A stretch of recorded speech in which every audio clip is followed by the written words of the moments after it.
ದೂದ್ಗಂಗಾ ನದಿ ಪ್ರವಾಹ ಪೀಡಿತ ಪ್ರದೇಶಗಳ ಜನರಿಗೆ ಜಾಗೃತಿ ಅಭಿಯಾನ ಪೂರ್ಣಗೊಂಡಿದೆ. ಸದಲ್ಗಾ ನಗರ ಗ್ರಾಮಾಭಿವೃದ್ಧಿ ಅಧಿಕಾರಿ ನೀಲ್ಕಾಂಠ್ ಖಾಡೆ ಅವರ ಮಾರ್ಗದರ್ಶನದಲ್ಲಿ ದೂದ್ಗಂಗಾ ನದಿ ಪ್ರವಾಹ ಪೀಡಿತ ಪ್ರದೇಶಗಳ ಜನರಿಗೆ ಜಾಗೃತಿ ಅಭಿಯಾನ ಪೂರ್ಣಗೊಂಡಿದೆ.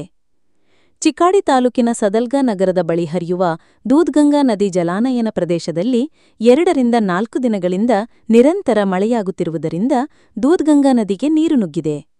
ಆದ್ದರಿಂದ ನದಿಯ ದಡದಲ್ಲಿ ವಾಸಿಸುವ ರೈತರಿಗೆ ಪ್ರವಾಹ ಪರಿಸ್ಥಿತಿಯ ಬಗ್ಗೆ ಅರಿವು ಮೂಡಿಸಲು ಮತ್ತು ಅವರಿಗೆ ಎಚ್ಚರಿಕೆ ನೀಡಲು ಇಂದು ಜನಸಂಪರ್ಕ ಅಭಿಯಾನವನ್ನು ನಡೆಸಲಾಯಿತು. ಇದರಲ್ಲಿ ಪತ್ಥರ್ ಮಾಳ್, ಬದ್ನಿಕಾಯಿ ಮಾಳ್, ಕೋಗ್ಲೆ ಮಾಳ್, ಮಾರ್ಜಕೆ ಮಾಳ್, ಕಂಗ್ಲೆ ಮಾಳ್ ಮುಂತಾದ ಹೊಲಗಳಲ್ಲಿ ವಾಸಿಸುವ ರೈತರಿಗೆ ಪ್ರವಾಹ ಪರಿಸ್ಥಿತಿಯ ಬಗ್ಗೆ ತಿಳಿಸಲಾಯಿತು ಮತ್ತು ಅವರ ಪ್ರಾಣಿಗಳು, ಇತರ ವಸ್ತುಗಳು ಮತ್ತು ತಮ್ಮನ್ನು ತಾವು ನೋಡಿಕೊಳ್ಳುವ ವಿಷಯದಲ್ಲಿ ಜಾಗರೂಕರಾಗಿರಲು ಸೂಚಿಸಲಾಯಿತು.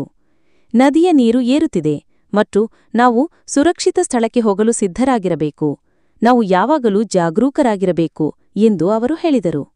ಈ ಅಭಿಯಾನದಲ್ಲಿ ಗ್ರಾಮಾಭಿವೃದ್ಧಿ ಅಧಿಕಾರಿ ನೀಲ್ಕಾಂಠ್ ಖಾಡೆ, ಸಹಾಯಕ ಸಲೀಂ ಸಂದಿ, ಅಕ್ಬರ್ ಸಂದಿಯವರೊಂದಿಗೆ ಅಭಿಯಾನದಲ್ಲಿ ಭಾಗವಹಿಸಿದರು. ಈ ಅಭಿಯಾನದಲ್ಲಿ ಸುಮಾರು 600 ರಿಂದ 700 ರೈತರನ್ನು ಸಂಪರ್ಕಿಸಿ ಪ್ರವಾಹ ಪರಿಸ್ಥಿತಿಯ ಬಗ್ಗೆ ಅವರಿಗೆ ಎಚ್ಚರಿಕೆ ನೀಡಲಾಯಿತು.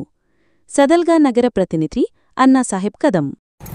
ನಾನು ಗ್ರಾಮಾಡಳಿತ ಅಧಿಕಾರಿ ಸದಲ್ಗಾ ಹಾಗೂ ನಮ್ಮ ಗ್ರಾಮ ಸಹಾಯಕರ ಜೊತೆ ಇವತ್ತು ತೋಟಪಟ್ಟಿ ಏರಿಯಾದಲ್ಲಿರುವ ಕಮತೆ ತೋಟ, ಕನಗಲೆ ತೋಟ,